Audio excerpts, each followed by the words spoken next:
Lembo G1 TV.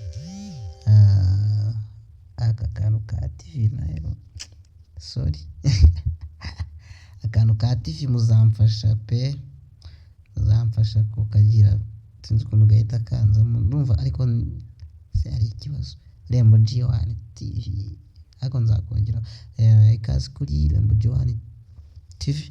Wowe uhageze bwa mbere uri umunyamahirwe, kanda subscribe nyamuneka. Kangubwiza ukuri nureba iyi video ukagenda udakanda subscribe, waba ufite ishyari ritazanarangira. Yamaye kandi nyamuneka ubwo ndakurabuye. Muri iyi video ngiye kwereka uburyo ufite kwibaza gutera ukuntu wicaye wenda ubuze data, ubuze amamega, ukavuga ngo ukabura wenda nk'ikintu wareba muri telefone. Reka ntabwo bibaho. Muri iyi video ngiye kukwereka uburyo ushobora kureba ama video kuri TikTok ku buntu. Ukareba ama video pe ku buntu. Turaza hano katutangiye, ntabwo nshaka gutinda, ngiye kujya nkora ibintu byihuta bidatinda. Turaza hano kuri TikTok. Ahangaha TikTok. Nta data ufite birafunguka gutya nyine urabibona. Turascrollinga hano tuze hano kuri note now. Twongere duscrollinge tuze hano ahangaha kuri mi, hano haba hari agafoto kawe. Abana ntabwo byakunda umva, duscrollinga nabwo tuze hano kuri aka kantu kugira murakabona ari hejuru mu nguni y'ibumoso. Hano bihita bifunguka gutya. Turamanuka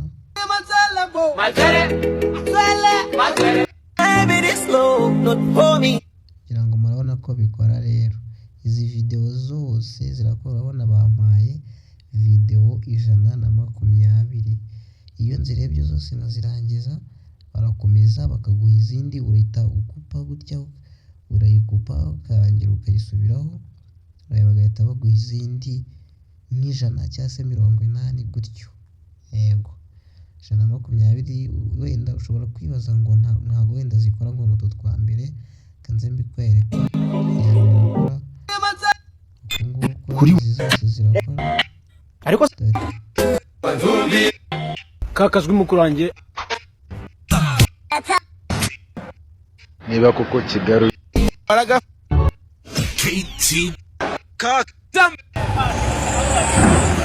ngo urabibona pe.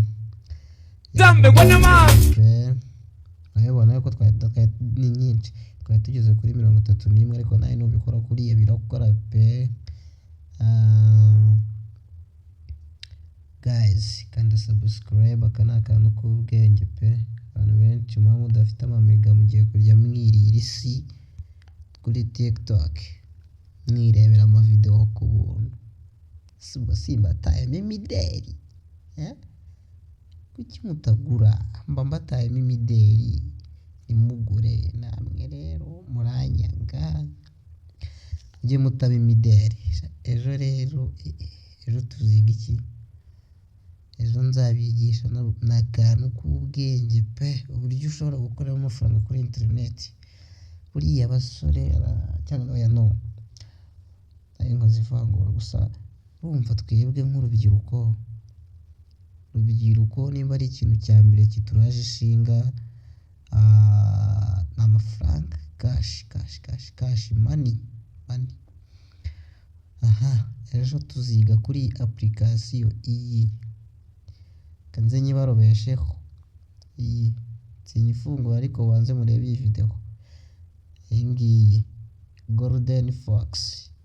Iyi application irizewe kandi irakora, iguha amafaranga menshi. Nzakwereka uburyo tuyifungura, uburyo tuyidownloading, n'uburyo dukorera amafaranga, n'uburyo tuyabikuza. Kanda subscribe kugira ngo kariya kantu k'ubwenge ejo katazagucika. kanda subscribe kandi n'akazogera.